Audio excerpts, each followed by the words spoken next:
Welcome to the Slop Farm. Enjoy the video.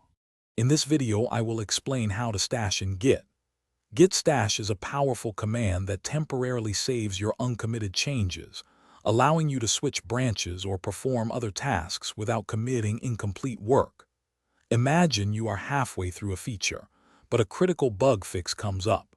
Stash lets you save your current progress, switch to the bug fix branch, and then return to your feature later, picking up exactly where you left off. It's a real time saver for developers.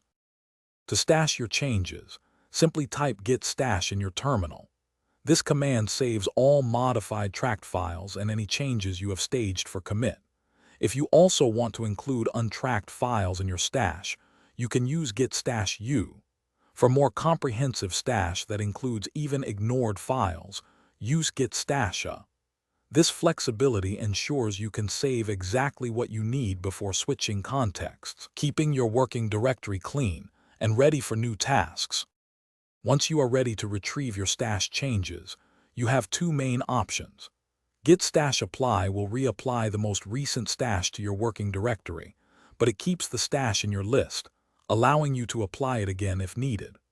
Alternatively, git stash pop reapplies the most recent stash and then immediately removes it from your stash list.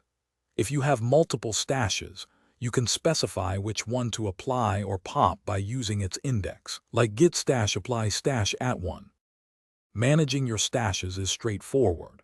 To see all your saved stashes, simply type git stash list. This command shows each stash with a unique index.